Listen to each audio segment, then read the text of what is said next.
চেয়েছিলাম হাজারো দুঃখের মাঝে সুখটাকে একটু খুঁজে নিতে, কিন্তু দুঃখের মেঘগুলো এতটাই কালো যে তার মাঝে আমি সুখের আলোটা আর খুঁজে পেলাম না।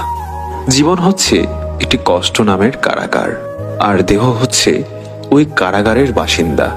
কারার নিয়ম অনুযায়ী যেভাবে আসামি চলে, মনের নিয়ম অনুযায়ী দেহটা ঠিক ওইভাবেই চলে।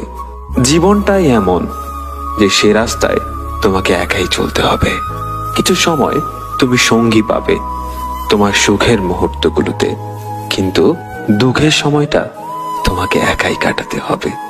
চেয়েছিলাম হাজারো দুঃখের মাঝে সুখটাকে একটু খুঁজে নিতে, কিন্তু দুঃখের মেঘগুলো এতটাই কালো যে তার মাঝে আমি সুখের আলোটা আর খুঁজে পেলাম না।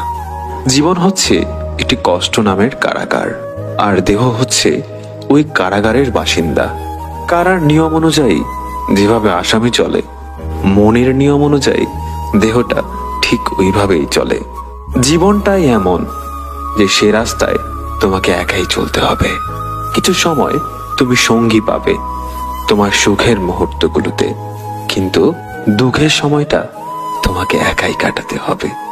চেয়েছিলাম হাজারো দুঃখের মাঝে সুখটাকে একটু খুঁজে নিতে, কিন্তু দুঃখের মেঘগুলো এতটাই কালো যে তার মাঝে আমি সুখের আলোটা আর খুঁজে পেলাম না।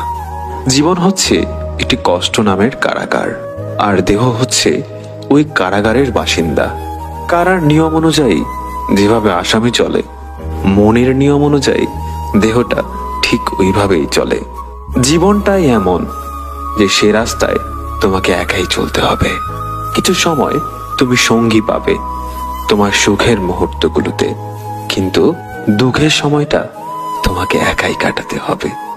চেয়েছিলাম হাজারো দুঃখের মাঝে সুখটাকে একটু খুঁজে নিতে, কিন্তু দুঃখের মেঘগুলো এতটাই কালো যে তার মাঝে আমি সুখের আলোটা আর খুঁজে পেলাম না।